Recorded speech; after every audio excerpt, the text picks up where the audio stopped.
Kabar Mistar berikut Top 5 hadir menemani pekan Anda dengan sejumlah informasi yang akan kami hadirkan dari berbagai daerah hingga mancanegara. Pemerintah Kota Medan akan memberlakukan e-parkir. E-parkir yang akan diberlakukan sejak 18 Oktober ini ditargetkan meningkatkan PAD. Namun kebijakan ini mendapat penolakan para juru parkir karena bisa mengancam lapangan pekerjaan.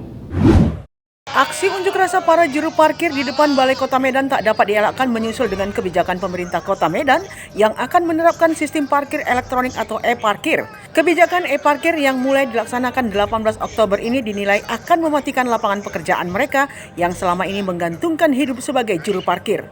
Penerapan e-parkir dinilai dapat menekan kebocoran pendapatan asli daerah. Dengan penerapan e-parkir, pemerintah Kota Medan berkeyakinan akan mampu menyerap pendapatan lebih besar lagi. Penerapan sistem e-parkir ini akan dilakukan di 22 titik kawasan yang terdapat pada 18 ruas jalan dan 8 kawasan. Penerapan ini nantinya akan menggunakan sistem pembayaran non-tunai baik dengan menggunakan kartu e-tol ataupun aplikasi pembayaran OVO dan link aja. Penerapan ini sesuai dengan peraturan Wali Kota Nomor 45 tanggal 17 September 2021. Selama ini parkir masih sering menjadi persoalan di masyarakat. Tidak saja soal setoran pendapatan asli ke pemerintah yang terkadang tidak sesuai target. Jumlah iuran parkir juga berlaku variatif yang terkadang tidak sesuai aturan hingga menimbulkan percekcokan antara juru parkir dan konsumen. Atau bahkan sejumlah wilayah yang tidak menggunakan badan jalan pun dicaplok untuk dikutip biaya parkir. Kehilangan barang bahkan kehilangan kendaraan juga sering terjadi justru di wilayah perparkiran. Dengan menggunakan sistem e-parkir, kemungkinan sejumlah persoalan perparkiran bisa diatasi. Namun pertanyaannya, mampukah kekhawatiran para juru parkir yang akan kehilangan pekerjaan itu bisa diatasi? Akankah mereka tetap diberdayakan? Solusi ini yang ditunggu sehingga kebocoran PAD dari perparkiran dan persoalan lapangan pekerjaan tidak menjadi bumerang. Seluruh Kota Medan menolak penerapan e-parkir yang dilakukan oleh Wali Kota dan Dinas Perhubungan Kota Medan.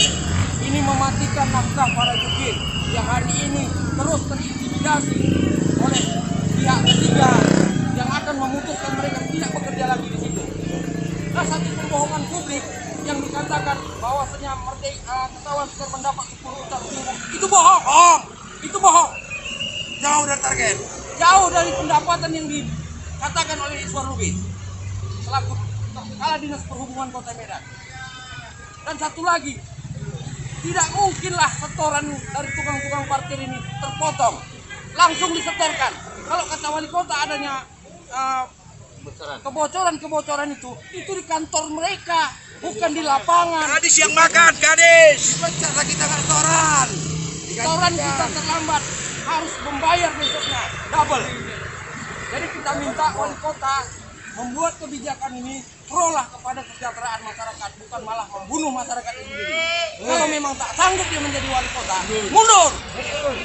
Gak perlu dia ini, karena masyarakat semalam memilih dia karena rasa, bukan karena kemampuan. Demikian. Itu target. Sidang perdana kasus penipuan yang dilakukan menantu terhadap anggota DPRD Kota Pematang Siantar akan digelar. Sidang yang banyak mendapatkan perhatian ini berkaitan dengan investasi bodong yang juga merugikan masyarakat Siantar. Kasus penipuan oleh menantu anggota DPRD Pematang Siantar, Christopher Simanjuntak akhirnya disidangkan oleh Pengadilan Negeri Pematang Siantar. Anggota DPRD Pematang Siantar Ferry Sinamo itu telah mengadukan menantunya karena menipu dan menggelapkan uang sebesar 63,865 miliar rupiah dengan dalih investasi. Kasus penipuan dan penggelapan berawal dari Christopher pada Juni 2017 mengajak mertuanya bergabung bisnis trading saham dengan iming-iming keuntungan 10 hingga 12% setiap bulan dari modal yang telah diberikan.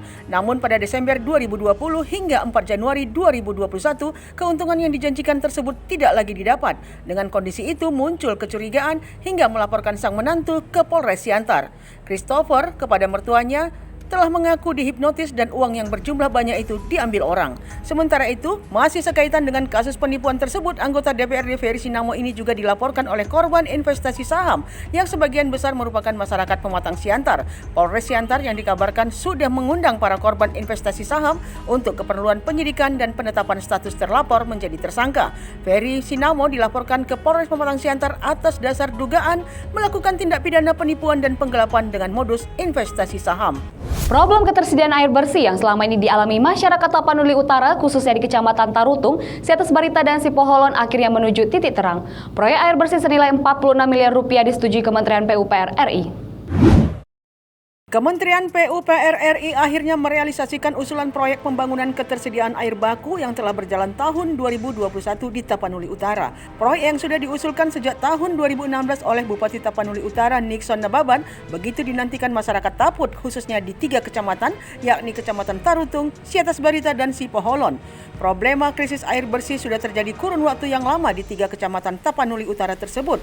Masyarakat di Kecamatan Sipoholon, Tarutung, dan Siates Barita sudah mengeluh soal ketersediaan air bersih yang sering terganggu. Proyek ini menelan biaya 46 miliar rupiah untuk pembangunan jaringan pipa transmisi air baku Tarutung, pembangunan intek di sumber air Butar dan di Dusun Tapanuli Nauli Desa Tumeang, Habin Saran, Sipoholon, dan pembangunan reservoir 1 di desa yang sama dan reservoir 2 di Tangsi Tarutung.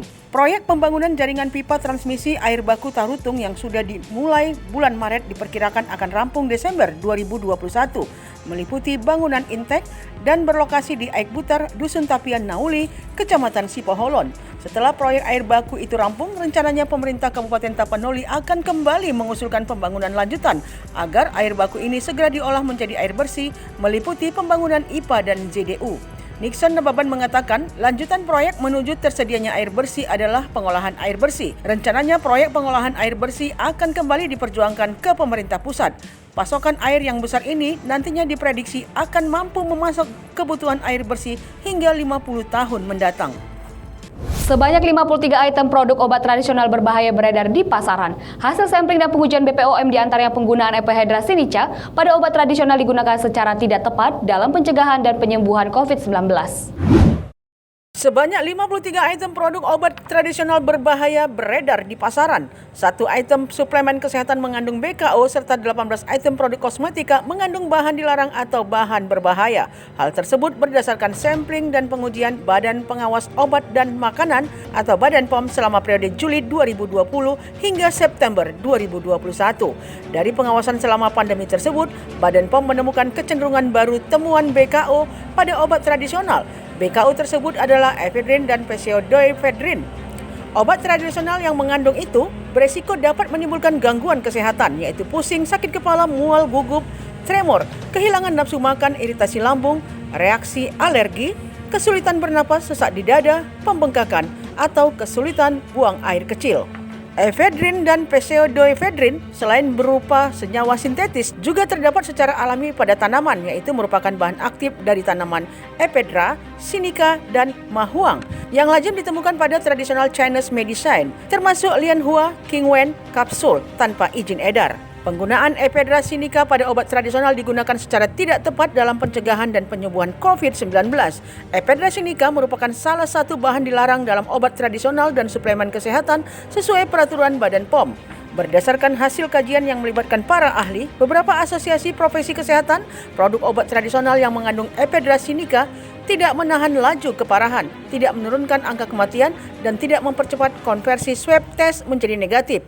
Penggunaan ephedra malah dapat membahayakan kesehatan, yaitu mempengaruhi sistem kardiovaskuler, bahkan dapat menyebabkan kematian.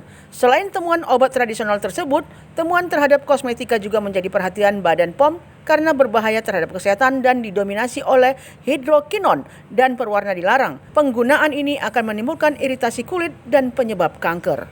Konflik antara Cina dan Taiwan kian memanas selama 2 pekan terakhir. Cina tengah mempertahankan kekuatan militernya serta menguji pertahanan udara Taiwan. Dikabarkan konflik Cina-Taiwan ini terburuk selama 40 tahun terakhir.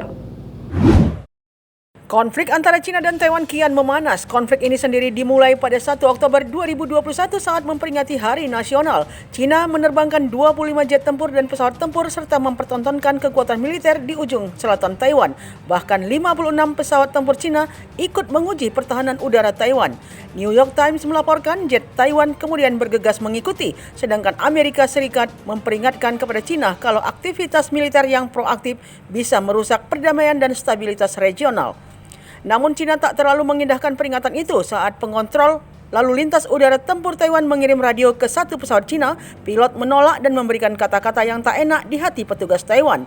Pimpinan Cina Xi Jinping mengatakan pada hari Sabtu bahwa kemerdekaan Taiwan adalah ancaman besar yang mengintai bagi peremajaan nasional. Ia mengingatkan Cina menginginkan penyatuan damai. Cina sendiri ingin mempertahankan kedaulatan nasional dan integritas teritorial. Sebelumnya, Menteri Pertahanan Taiwan Chiu Kuo-cheng mengatakan ketegangan antara negaranya dengan Cina adalah yang terburuk dalam 40 tahun terakhir. Pernyataan itu ia sampaikan setelah Cina mengirim jet militer ke zona pertahanan udara Taiwan selama 4 hari berturut-turut. Taiwan menganggap dirinya sebagai negara berdaulat, sedangkan Cina memandang Taiwan sebagai provinsi yang memisahkan diri. Demikian Top 5 kali ini, tetap jaga kesehatan dan lakukan prokes. Saya Vanessa Marpaung, sampai jumpa.